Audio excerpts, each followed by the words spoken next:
दिन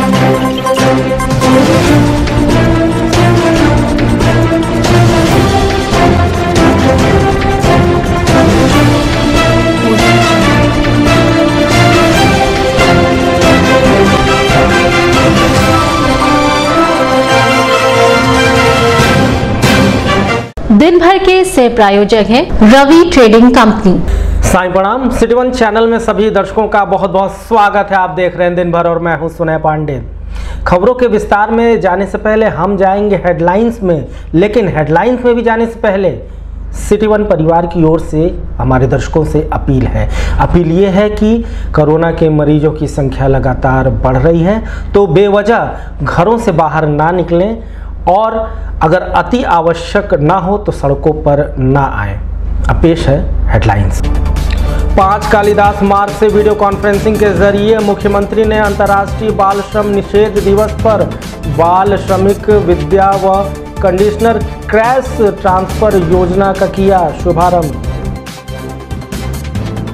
city one संवाददाता से बात करते हुए लोक निर्माण विभाग के प्रमुख अभियंता ने कहा, सड़क चौड़ीकरण 4 लेन कार्य के साथ ही मेट्रो की भी जनपदवासियों को जल्द मिलेगी सौगात। मंडलायुक्त की अध्यक्षता में संपन्न हुई स्वास्थ्य विभाग के उच्च अधिकारियों की बैठक। मंडलायुक्त ने कहा, इलाज के दौरान सोशल डिस्टेंसिंग और मास्क लगाने पर दिया जाए विशेष जोर। जिलाधिकारी ने कहा, बड़ी संख्या में जनपद में आए हुए श्रमिकों को उनकी कार्य कुशलता के अनुसार दिया जाएगा रोजगार। शासन द्वारा युवा रोजगार योजना के तहत बड़ी संख्या में जोड़े जाएंगे बेरोजगार।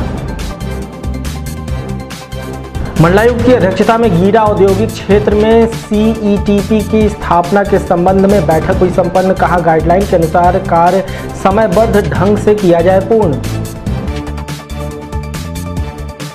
जिलाधिकारी व वरिष्ठ पुलिस अधीक्षक ने दुदही क्षेत्र में प्राथमिक विद्यालय में लगे निगरानी समिति की चौपाल में लोगों को कोरोना वायरस के प्रति किया जागरूक।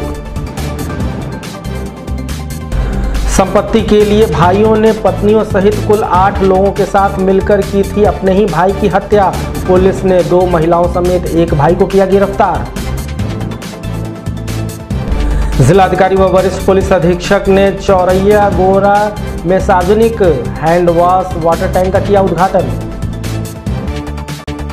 एडीएम सिटी ने व्यावसायिक प्रतिष्ठानों के संचालकों से की अपील, सोशल डिस्टेंसिंग, मास्क और सुरक्षित सुरक्षा उपकरणों के साथ खोली जाए प्रतिष्ठानें।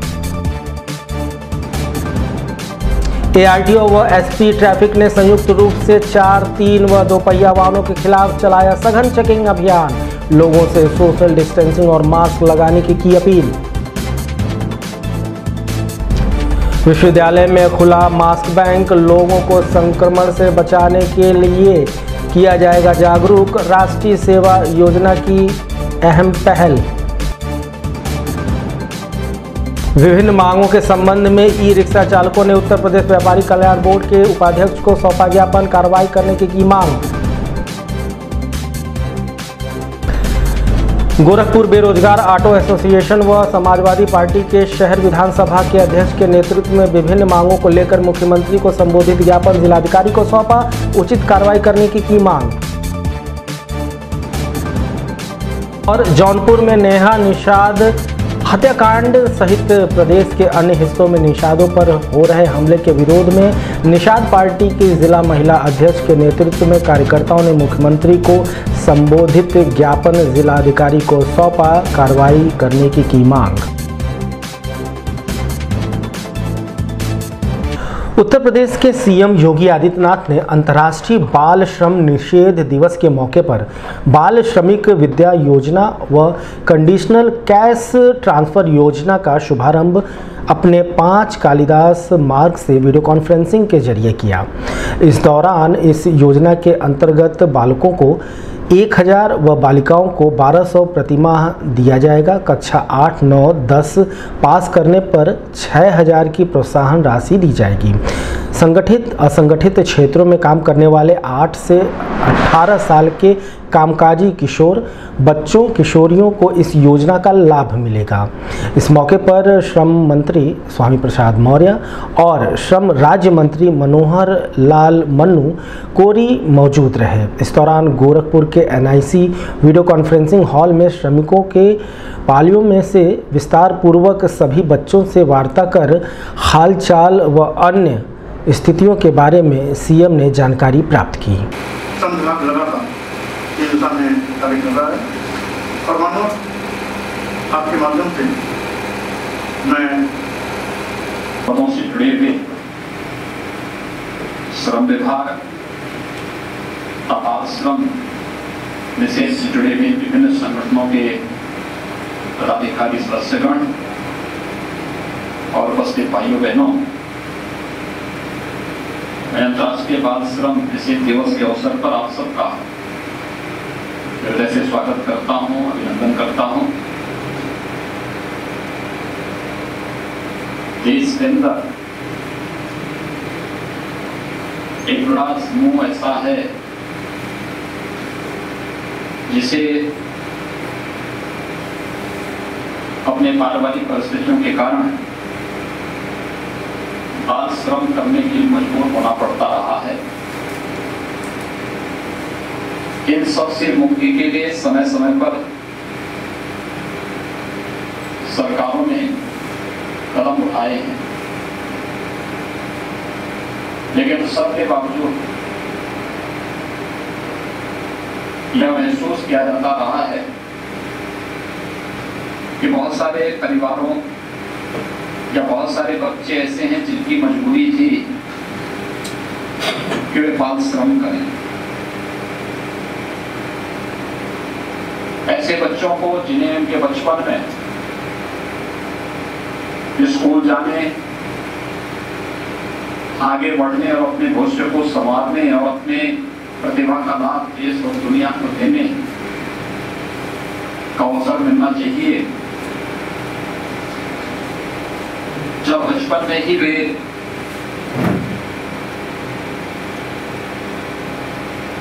अपने पारिवारिक खर्चे के लिए मजदूरी करने के लिए मजबूर हो जाते हैं, तेरा केवल उसके शारीरिक बल्कि मानसिक विकास पर भी प्रतिकूल प्रभाव डालता ही है, बल्कि इससे समाज और राष्ट्र की भी पूर्ण क्षति होती है।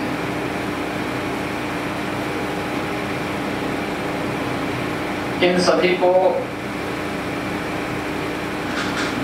समय समय पर आश्रम से मुक्त करने के लिए केंद्र और प्रदेश सरकार ने अनेक अधिनियम बनाए और उन्हें हर प्रकार का प्रोटेक्शन देने का प्रयास भी किया। उत्तर प्रदेश सरकार इसी दिशा में बढ़ाए गए नए कदम की ओर आज आप सबके साथ है, जिसमें 8 वर्ष से लेकर 18 वर्ष तक के उन सभी बच्चों को जिन्हें स्कूल में होना चाहिए लेकिन पारिवारिक परिस्थितियां, किसी की माता नहीं है, किसी के पिता नहीं है, किसी के दोनों नहीं है। आपके निर्देशन ने इसको और मजबूती प्रदान हो, जगह जगह कार्यशालाएं चलाई जा रही, गोष्ठियां चलाई जा रही, सभा के माध्यम से इसको लोगों को सजग किया जा रहा है, क्योंकि इसमें 260 बच्चों का लक्ष्य पहले रखा रहता था। आपकी कृपा से यह संख्या बढ़कर के अभी पहले चरण में प्रथम वर्ष में उद्घाटन करने जा रहे हैं नेशनल कैश ट्रांसफर योजना का। ये तक की योजना 2008 से चल रही है, बाल श्रम विद्या योजना के रूप में। लोक निर्माण विभाग के प्रमुख अभियंता RR सिंह की अध्यक्षता में सर्किट हाउस स्थित सभागार में लोक निर्माण विभाग के संबंधित अधिकारियों के साथ एक महत्वपूर्ण बैठक संपन्न हुई। बैठक में मोहद्दीपुर से जंगल कौड़िया तक मार्ग चौड़ीकरण के कार्य की स्थिति को संबंधित अधिकारियों से जाना गया। वहीं जनपद में 4 लेन कार्य और शासन द्वारा जनपद में चलाए जा रहे निर्माण कार्यों को समय रहते पूरा करने के संबंध में संबंधित अधिकारियों के साथ समीक्षा बैठक करते हुए आवश्यक दिशा निर्देश भी दिए गए। अभी आप यही करिए और कोई चीज बंद करिए, सब कुछ बंद कर दीजिए, सब एक तरह हो जाए। अभी सारा जो है ना और सारा बंद कर दो, सारा कहीं कुछ नहीं है। आप दूसरे प्लान से नहीं वो करना चाह रहे? नहीं करेंगे करो इस समय इस समय आप दूसरे प्लान से बाकी इन्होंने काफी सारे ड्रेन बना रखी, कहीं पर 5 मीटर टुकड़ा छोटा कहीं पाइप से कनेक्ट करना है। दूसरी चीजें जैसे बिजली की जो है वो सारी टेम्परेरी उन्होंने कर रखी है आईडी वालों ने। वो कह रहे हैं बरसात में मान लीजिए कोई दिक्कत आ जाए तो हमारी केबल भी हो जाए। वो यदि मैं इसको बीच में स्किप कर दूँ तो बरसात आएगी सर? नहीं वो आपको रखना है, अगर आपके पास मशीनरी है जितना है वो ठीक है। नहीं मशीन थोड़ी है, मशीन के बाद मशीन कम नहीं है, मिलर थोड़े कम है, वो इंतजाम कर लिए हैं हम लोग। आपको जहाँ ये लगता है कि ये वहाँ एडिशनल मशीन को प्रोवाइड करेंगे? नहीं ना, हम तैयार है साहब, हम तो इसलिए अब देखिए वो आदमी इनका सहयोग इतना कर रहा है। अब अभी सर और भी नहीं प्लांट है सर, वो भी ऐसा ही बात बता वहीं हमारे सिटी वन संवाददाता से बात करते हुए लोक निर्माण विभाग के प्रमुख अभियंता आर सिंह ने बताया कि सड़क चौड़ीकरण कार्य के साथ मेट्रो कार्य को भी समय रहते पूरा करने की बात कही। आज की बैठक ये जो राष्ट्रीय मार्ग के काम चल रहे हैं, यहाँ पे 4 लेनिंग का काम चल रहा है, यहाँ पे मोदीपुर चौराहे से गोरखनाथ मंदिर होते हुए जंगल कौड़िया तक का मेन उसी से संबंधित है। उसमें पिछले दिनों कुछ अतिक्रमण हटा था, मलबा वगैरह बहुत फैल गया था, वो सिस्टमेटिक नहीं था, उसको तरीके से सिस्टमेटिक वे में करना था। साथ ही साथ जो दोनों तरफ नाली का निर्माण कराया जाना है वो बरसात के पहले कराना बहुत ज़रूरी है, अदरवाइज़ बरसात में काफ़ी दिक्कत आ सकती है, जलभराव की स्थिति हो सकती है। तो इसी को प्लान करने के लिए हम लोगों ने ये मीटिंग भी रखी थी और नेशनल हाईवे के हमारे लखनऊ सर्किल के जो एसी हैं इनको हर हफ्ते हम यहाँ पे कैंप करवा रहे हैं। ये हर हफ्ते 3 दिन लखनऊ से गोरखपुर आके कैंप करते हैं। इसी की मॉनिटरिंग के लिए, इसी के समीक्षा के लिए हम आज आए हुए हैं। 4 लेन का काम तो अगले साल पूरा हो जाता, लेकिन इसमें दिक्कत इसकी वजह से आ रही, जो मेट्रो का अलाइनमेंट भी वही है, इसके वजह से हमारे काफ़ी स्कोप चेंज हो रहा है। इसके वजह से कोई अभी एक डेडलाइन नहीं हो पाई है। मेट्रो के साथ ही इसका वो हो पाएगा कि जैसे जैसे मेट्रो का फाइनल होगा उसके साथ इसको हम अपना स्पेसिफिकेशन या जो भी चेंज करना होगा चेंज करके इसका लास्ट वो करेंगे, निर्धारित करेंगे समय सीमा इसकी। मंडलायुक्त सभागार में मंडलायुक्त जयंत नलिकर की अध्यक्षता में स्वास्थ्य विभाग की उच्च अधिकारियों के साथ बैठक संपन्न हुई। बैठक के दौरान मंडलायुक्त ने कहा कि अस्पतालों में भीड़ भाड़ की स्थिति उत्पन्न ना हो, तकनीकी ऑनलाइन की सुविधा से मरीजों का इलाज किया जाए, वहीं ऑनलाइन के जरिए डॉक्टरों से अपॉइंटमेंट लेकर इलाज कराना, ज़्यादा से ज़्यादा स्वास्थ्य सुविधाएं घरों पर ही दी जाए, साथ ही आने वाले मरीजों से सोशल डिस्टेंसिंग और मास्क लगाने की लगातार अपील की जाए, सहित अन्य बातों के संबंध में मंडलायुक्त ने संबंधित स्वास्थ्य विभाग के अधिकारियों के साथ चर्चा की। इस दौरान एसडीएम सदर गौरव सिंह सुगरवाल, सीएमओ डॉक्टर श्रीकांत तिवारी, प्रमुख अधीक्षक डॉक्टर AK श्रीवास्तव सहित अन्य डॉक्टर व अधिकारी मौजूद रहे। अपना अपॉइंटमेंट फिक्स कराएं और वो कल परसों आए, तो इसमें से इस तरीके से हम सॉर्टिंग कर सकते हैं केवल कंसल्टेशन के लिए। दूसरा सर हम देखते हैं डिस्ट्रिक्ट हॉस्पिटल में हमारी इन्वेस्टिगेशन भी होती है, उसमें बहुत लंबी लाइन लगती है। एक्सरे कल आइए इतने बजे, तो क्या रहेगा जो अननेसेसरी की जो भीड़ है उसको हम जो करा सकता है, जो पास से ही आ रहा है तो वो कल भी आ सकता है, कल आके करा सकता है, या फिर सेम डे में। तो इस तरीके से धीरे धीरे सिस्टम बन जाएगा सर, तो सिस्टम वहाँ पर बन जाएगा सर। ओके, इसीलिए इसको हमने बहुत सिंपल लगा है। डॉक्टर्स केवल गवर्नमेंट के लिए हमें केवल इसको सर मोबाइल से कुछ वो ऑप्शन रहेगा सर, लेकिन मतलब उसको हेल्प डेस्क पर आना ही ना पड़े, वो फोन करे और उसको सर ये भी कर सकते हैं। जो हेल्प डेस्क वाला है सर, इंडिकेटेड नंबर दे दें सर, एक नंबर रहेगा हमारा, वो उसके पास मैसेज चला जाएगा हेल्प डेस्क पे, हेल्प डेस्क वाला उसको कर देगा, उस नंबर को हम सर्कुलेट कर सकते हैं जहाँ हम सब फोन सिस्टम है सर। इसमें सर थोड़ी सी प्रॉब्लम ये है कि सर हमारे यहाँ इसको नीचे आते हैं और उनको हम कैसे मना करें कि आप रजिस्ट्रेशन कराइए और आप जो है स्टार्ट पर जाइए, जैसे मुख्यमंत्री युवा रोजगार योजना के तहत जो भी व्यक्ति लोन के माध्यम से अपने व्यापार को बढ़ावा देना चाहता है, उसके लिए राज्य सरकार द्वारा 1 लाख से 50 लाख तक के बैंक द्वारा लोन की व्यवस्था की जा रही है। वहीं शासन द्वारा इस पर इंटर सब्सिडी भी बाहर से आए हुए लोगों को दी जाएगी। लॉकडाउन के दौरान बड़ी संख्या में लोग बेरोजगार हुए हैं, जिसको शासन ने संज्ञान लेते हुए इस योजना का लाभ दिया। वहीं बाहर से आए हुए मजदूर तबके के लोगों को मनरेगा के तहत और ऑफिशियल वर्क से संबंधित लोगों को फैक्ट्रियों आदि जगहों पर नौकरी करने की व्यवस्था की जा रही है। इस बारे में हमारे सिटी वन संवाददाता से बात करते हुए जिलाधिकारी के विजेंद्र पांडेय ने बताया। रोजगार योजना है, ये राज्य सरकार का परियोजना है। इस पे जो व्यक्ति अपने स्वयं का बिजनेस जो भी कराने चाहता है उसका सब्सिडी कंपोनेंट और लोन का व्यवस्था की जा रही है। और इस पे जो 1 लाख से लेके 50 लाख तक का आपका लोन का व्यवस्था की जा रही है। बैंक के जरिए से इसको लोन का व्यवस्था होगा। और जो भी बिज़नेस आप स्टार्ट करने चाहते हैं उसको इंटरव्यू जरिए से हम लोग सेलेक्ट करते हैं। उसके बाद उसका इंटरेस्ट सब्सिडी शासन के लेवल से मिलेगा। और इस समय में खासतौर पे बहुत सारे लोग बेरोज़गार हुए हैं और उसके लिए शासन खासतौर पे प्रचार वो अभी इस समय प्रयास कर रही है। किस सेगमेंट का नौकरी चाहिए, किस टाइप का नौकरी चाहिए, उसी के हिसाब से नौकरी दी जा रही है। वैसे जो मान लीजिए अनस्किल्ड है उनका जो नरेगा के माध्यम से 205 रुपये प्रतिदिन के हिसाब से नौकरी मिलेगा। और यदि सेमी स्किल्ड है, मान लीजिए यदि पेंटर है, प्लम्बर है, फिटर है, इसी टाइप का लोग है, उन्हीं लोगों का कहीं टाइप करा के हम नौकरी दे रहे हैं। उसके अलावा स्वतः रोजगार वो कराने चाहते हैं, अपने स्वयं का बिजनेस स्टार्ट कराने चाहते हैं, उसी का भी हम लोग स्किल डेवलपमेंट के जरिए से उनका कौशल विकास भी करेंगे। और लोन का व्यवस्था भी मुख्यमंत्री युवा रोजगार योजना के अंदर हम लोग व्यवस्था कराएंगे। उसी के आप लोग अभियान चला करके हम लोग करा रहे हैं। कितने एप्लीकेशन हम लोग के पास आई है, विभिन्न एप्लीकेशन के 1 महीने के अंदर हम लोग उसको करा करके निस्तारण करेंगे, उनको लोन भी मुहैया करेंगे। मंडलायुक्त जयंत नगलिकर की अध्यक्षता में आयुक्त सभागार में गीडा औद्योगिक क्षेत्र में कॉमन इन्फ्लेटी ट्रीटमेंट प्लान की स्थापना के संबंध में बैठक संपन्न हुई। बैठक में मंडलायुक्त ने विस्तृत समीक्षा करते हुए कहा कि यह एक महत्वपूर्ण योजना है और इसमें कार्रवाई प्रमुखता के आधार पर ही पूर्ण की जाए।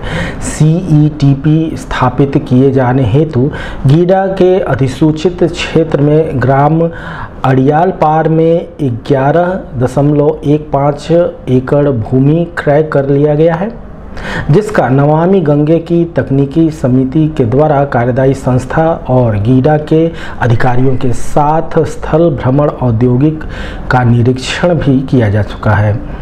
इसकी स्थापना कार्य में विलंब नहीं होना चाहिए और गाइडलाइन के अनुसार ही कार्य समयबद्ध ढंग से पूर्ण किया जाए। ये सभी निर्देश मंडलायुक्त ने इस बैठक के दौरान दिए। इसका लेटर दिया है इन्होंने एक रतन सेन जी का ही एक लेटर आया है, लेकिन वो मतलब इतना प्रकरण में जो है जिससे जमीन का उतना एक्सपर्टाइज नहीं है। ये अब आपको देर से पता चला, लेकिन उनका बेसिस क्या होगा? एमपी तो जो यहाँ से आप लोग फीडबैक देंगे उसी के बेसिस पर तो निर्णय लेते हैं। आपको मतलब कुछ दिया होगा फीडबैक, लेकिन जब बोर्ड ने जल निगम को ऑन बोर्ड लिया है और उसमें गीडा को आपने पत्र दिया है, तो बीच में उसको छोड़ने का क्या मतलब है?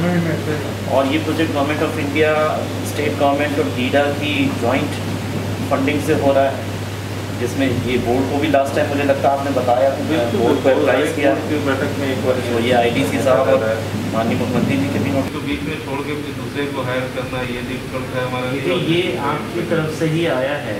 इसमें आपने लिखा है कि CETP की स्थापना के लिए कंसल्टेंसी DPR बनाना।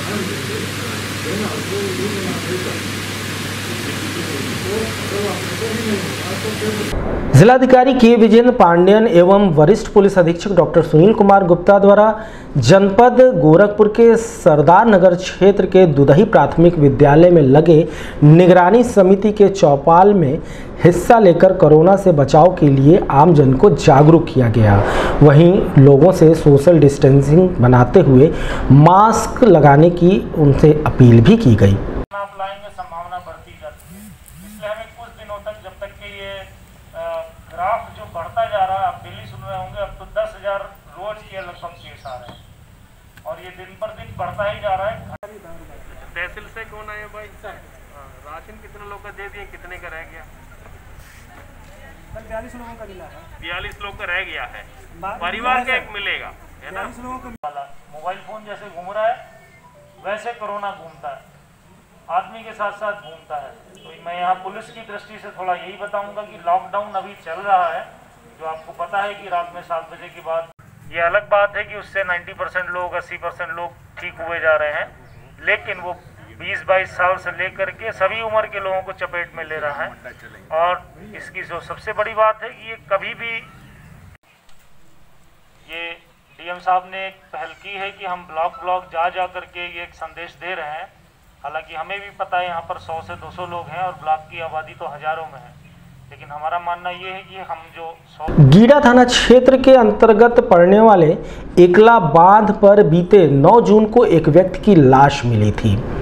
ये घटना के संबंध में वरिष्ठ पुलिस अधीक्षक डॉक्टर सुनील कुमार गुप्ता द्वारा घटना में त्वरित कार्रवाई करते हुए घटना को अतिशीघ्र इसका खुलासा करने का निर्देश दिया गया था, जिससे क्रम में पुलिस अधीक्षक उत्तरी अरविंद कुमार पांडे के निर्देश पर क्षेत्राधिकारी कैंपियरगंज ने पर्यवेक्षण में शव शिनाख्त के क्रम में काफ़ी प्रयास के बाद शव की शिनाख्त मृतक राजकुमार सिंह की पत्नी ममता सिंह के द्वारा की गई। मृतक की पत्नी द्वारा दिए गए तहरीर के आधार पर 8 लोगों पर मुकदमा दर्ज किया गया है। गिरफ्तारी के लिए थानाध्यक्ष गीडा को अपने हमराहियों के माध्यम से सूचना मिली कि इस हत्या से ये लोग जुड़े हैं। 3 लोग बस स्टैंड से कहीं जाने की फिराक में थे, जिन्हें पुलिस ने गिरफ्तार करने में कामयाबी हासिल की।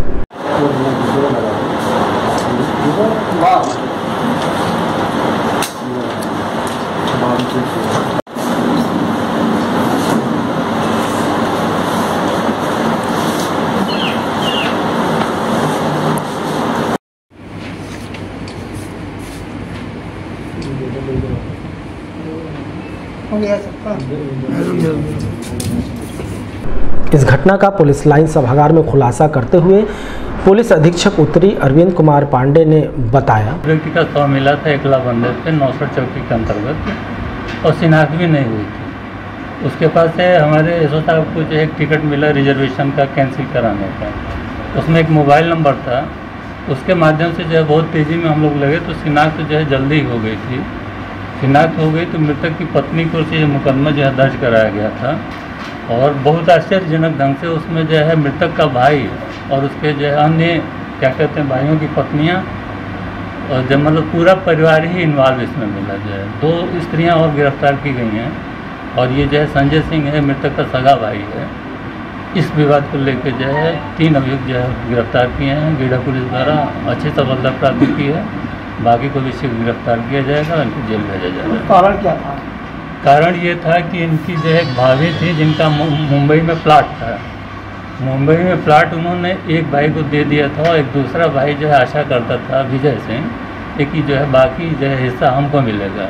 वो प्लाट जो है लास्ट टाइम उसने जो है इनकी भाभी ने विजय को न देके जो मृतक था उसको दे दिया। तो इस बात की खुन्नस जो थी और इसी बात को लेकर जो इन लोगों के मध्य जो है पंचायत भी हुई। उसी जो है पंचायत में मारपीट हो गई जिसमें मृतक की चोट लग गई तो फिर इसको जो है उन लोगों ने घसीट के वहाँ बंदे के रहने फेंक दिया। जिलाधिकारी के विजेंद्र पांडे ने एवं वरिष्ठ पुलिस अधीक्षक डॉक्टर सुनील कुमार गुप्ता ने कोतवाली थाना क्षेत्र के चौरैया गोला में लगे सार्वजनिक हैंड वॉश टैंक का खुद अपने हाथों को धुलकर इसका उद्घाटन किया और लोगों से अपील भी की कि यहां पर बड़ी संख्या में बाहर से लोग आते हैं। संक्रमण से बचने के लिए लोगों को हाथ धुलवा कर ही मंडी में प्रवेश कराया जाए।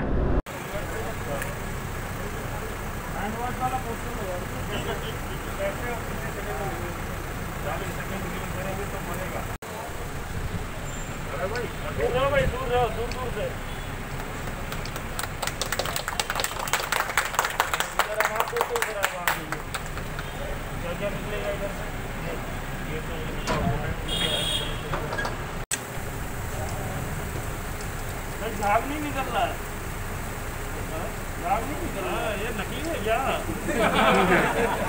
झाग के कोरोना नहीं भागेगा।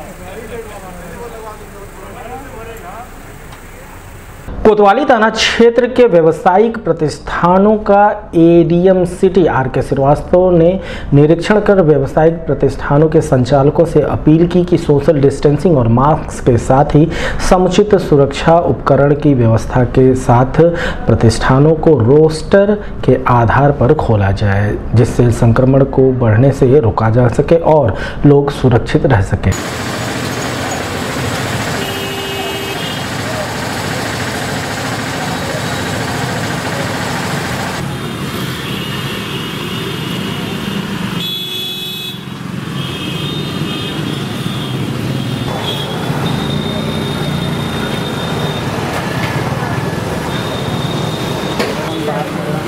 नमस्कार।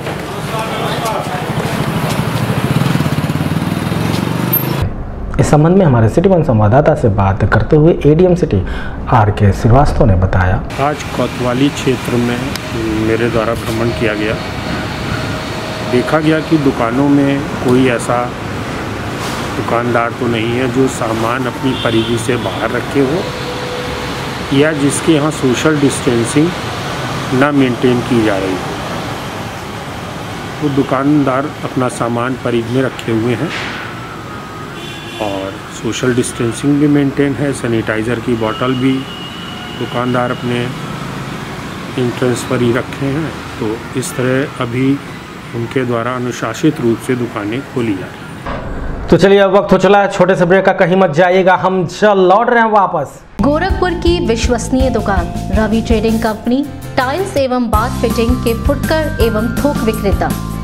सोमानी की all sanitary bath item, Somani का गीजर जिसकी गारंटी किसी भी कंपनियों से है ज्यादा। हमारे यहाँ उपलब्ध है 1 लाख तक के कम्बो। तो थोक और फुटकर विश्वसनीय खरीदारी के लिए जरूर आए।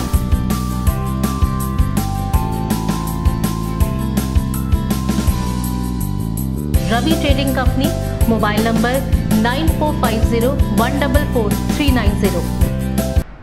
ब्रेक के बाद दिन भर के इस बुलेटिन में आपका फिर से स्वागत है। चलिए बढ़ते हैं अगली खबर की तरफ। कैंट थाना क्षेत्र के शास्त्री चौक पर एसपी ट्रैफिक आदित्य प्रकाश वर्मा और एआरटीओ एसके श्रीवास्तव के द्वारा संयुक्त रूप से 2 पहिया, 4 पहिया व 3 पहिया वाहनों और बिना मास्क लगाए लोगों के खिलाफ सघन चेकिंग अभियान चलाया गया। अनलॉक 1 में शासन और प्रशासन द्वारा दिए गए ढील में लोग लापरवाही बरतने लगे हैं, जिससे कोरोना महामारी का प्रकोप बढ़ने लगा है। इसी को ध्यान में रखते हुए ये कार्रवाई संयुक्त रूप से की गई। जो लोग मैजिक, टैक्सी, ऑटो व अन्य में बिना सोशल डिस्टेंसिंग बनाए सवारियां बैठाए हुए थे, वहीं जो लोग बिना मास्क वाहन चला रहे थे, बिना सीट बेल्ट लगाए ड्राइविंग कर रहे थे, इन सभी का चालान किया गया।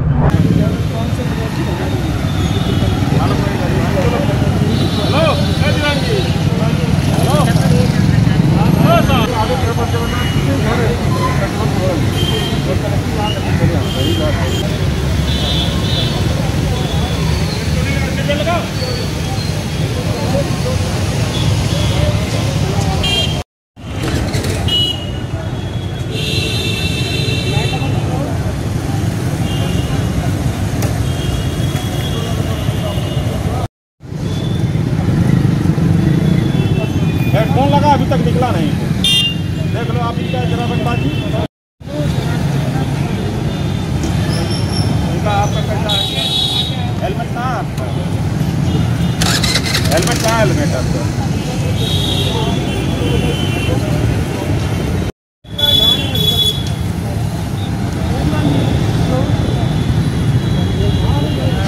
इस बारे में मीडिया कर्मियों से बात करते हुए एआरटीओ एसके श्रीवास्तव और एसपी ट्रैफिक आदित्य प्रकाश वर्मा ने बताया, ज्वाइंट चेकिंग चल रहा है।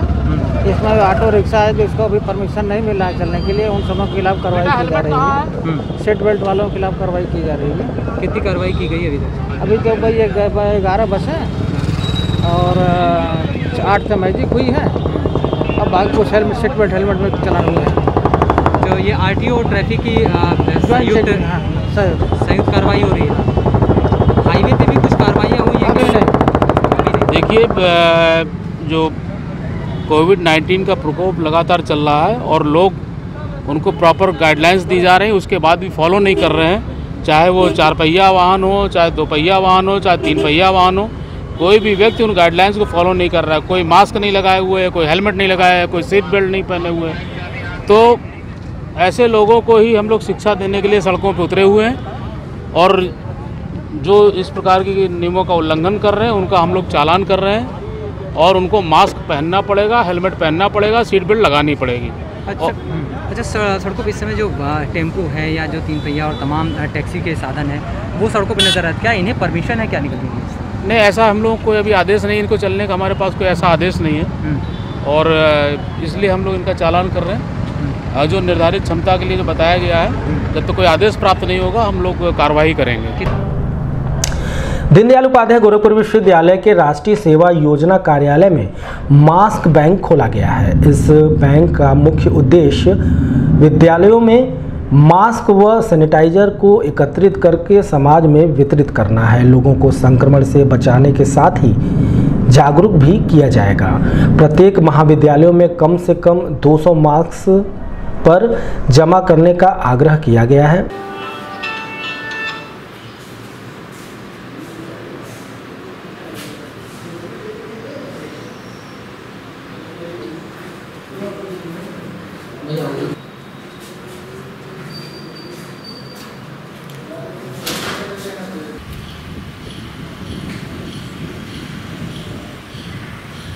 इस संबंध में हमारे सिटी वन संवाददाता से बात करते हुए कार्यक्रम समन्वयक डॉक्टर केशव सिंह ने बताया, भारत सरकार युवा एवं खेल मंत्रालय के निर्देशानुसार विश्वविद्यालय राष्ट्रीय सेवा योजना द्वारा इसमें हम प्रत्येक महाविद्यालय से 200-100 जैसी क्षमता है उतना मास्क उनसे हम ले करके इसको हम जो गोद लिए गाँव हैं उसमें हम वितरण का काम करेंगे, जिससे कि कोरोना वायरस संक्रमण में लोगों का बचाव हो सके। यही इसका उद्देश्य है हमारा। लॉकडाउन के बीच ई रिक्शा चलाने वाले सैकड़ों चालकों पर रोजी रोटी का संकट गहरा गया। ऐसे में ई रिक्शा चालकों द्वारा अपनी विभिन्न मांगों को संबंध में, जैसे कि ई रिक्शा चलाने की अनुमति, विभिन्न बैंकों व प्राइवेट प्रतिष्ठानों द्वारा ऋण पर दिए गए वाहनों का सूद माफ करने सहित अन्य मांगों को लेकर उत्तर प्रदेश व्यापारी कल्याण संघ बोर्ड के उपाध्यक्ष पुष्पदंत जैन से मुलाकात कर उन्हें ज्ञापन सौंपा और कार्रवाई करने की मांग की। इस दौरान ई रिक्शा चालक रामसमुज पासवान, घनश्याम पासवान सहित अन्य ई रिक्शा चालक मौजूद रहे।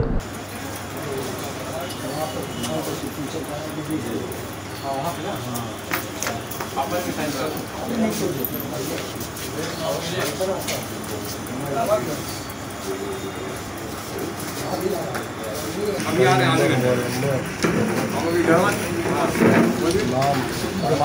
हाँ। अच्छा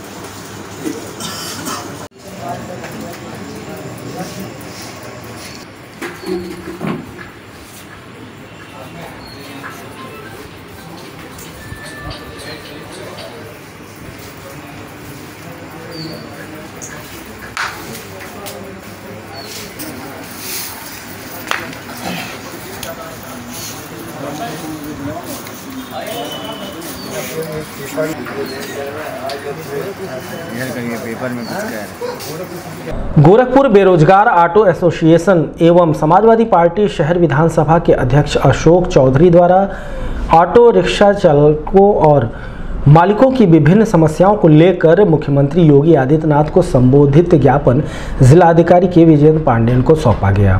इस दौरान गोरखपुर बेरोजगार ऑटो एसोसिएशन एवं समाजवादी पार्टी शहर विधानसभा के अध्यक्ष अशोक चौधरी की मांग है कि लॉकडाउन में ऑटो रिक्शा चालक व मालिकों को रोजी रोटी का संकट से उन्हें जूझना पड़ा है। ऐसे में सरकारी बैंक आदि संस्थानों के लिए दिए गए लोन को माफ़ करने के संबंध में उचित कार्रवाई की जाए। इस दौरान अमित चौहान, राहुल गुप्ता, विनोद विश्वकर्मा, मनोज कुमार सहित बड़ी संख्या में ऑटो चालक व मालिक मौजूद रहे।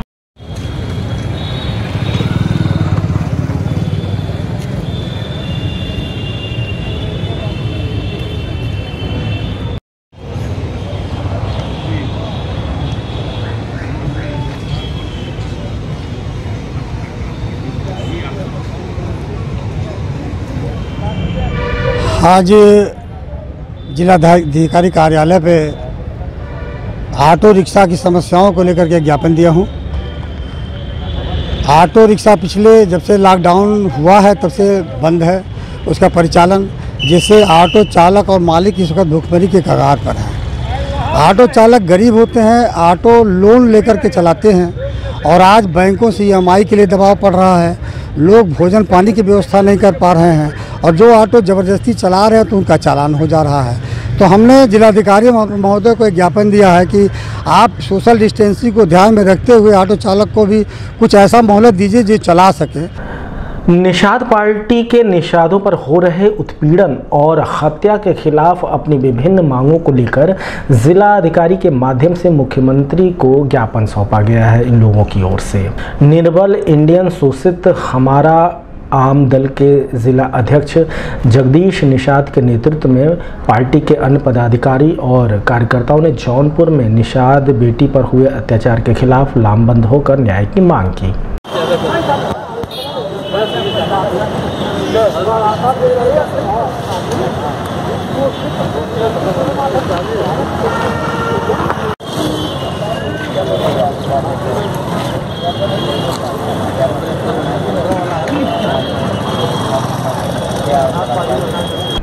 इस बारे में मीडिया कर्मियों से बात करते हुए निषाद पार्टी महिला मोर्चा की जिलाध्यक्ष गुंजा निषाद ने बताया, आरोपी जो है वो दिन दहाड़े घूम रहा है।